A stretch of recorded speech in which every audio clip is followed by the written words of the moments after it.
Ne diyor Çamura? İlerle. İlerle.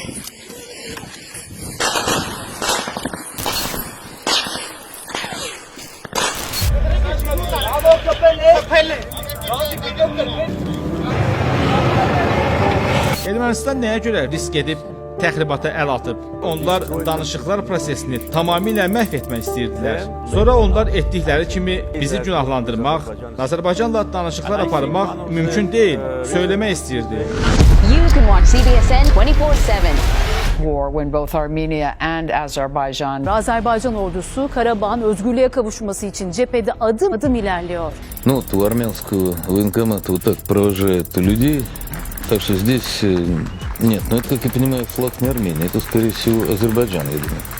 Это Азербайджан хлопает. Так вы что, с ума сошли? Написано Баку, Азербайджан. Ребят, вы вообще с головой дружите? Масштабы нападения уникальны. Помимо подразделения азербайджанской армии к нападениям присоединены сирийские террористы.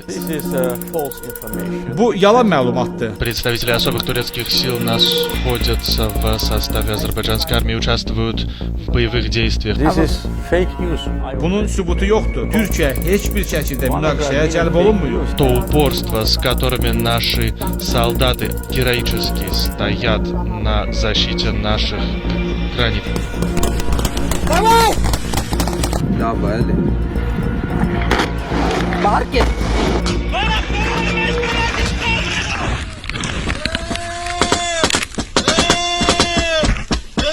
Düşmən texnikaları ataraq qaçır. Qarşımızda dayanan erməni tankıdır və ermənilər bu tankı qoyaraq qaçıblar.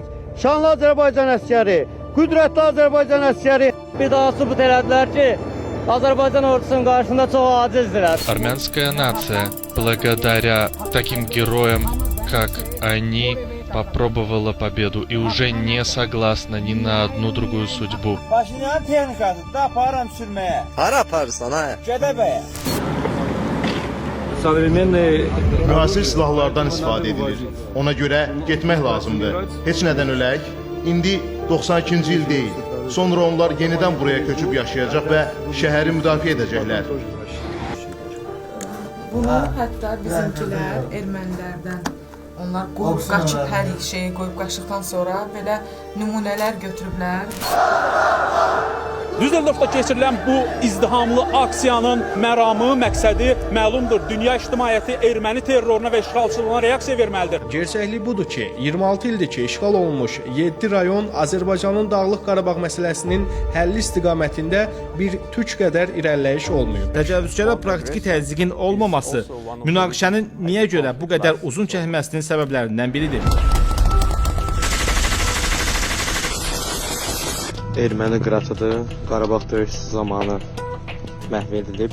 Ermənistan beynəlxalq hüquqa əməl etsə, ərazilərin bir hissəsindən fakt cədvəlindən müvafiq olaraq dərhal çıxmağa başlasa və əlbəttə ki, biz Azərbaycanın ərazi bütövlüyünü bərpa etməliyik. Diplomatiya işləyə bilər. Противник так и не смог решить ни одну стратегическую задачу. Prezident İlham Əliyev Twitter sosial şəbəkəsində Azərbaycan ordusunun Maqadizdə Azərbaycan bayrağını qaldırdığını açıqlayıb. Maqadizin tarixi adını bərpa edirəm, su qovuşan adlandırılır. Dünya duysun bu səsi. Bu səs şərqin səsidir. Bu səs Azərbaycanın, bu səs Türkün səsidir. Bu erməni canımıza qəsd elədi, qəsd ardı. Ya Qarabağ, ya ölüm. Başqa yolu yox.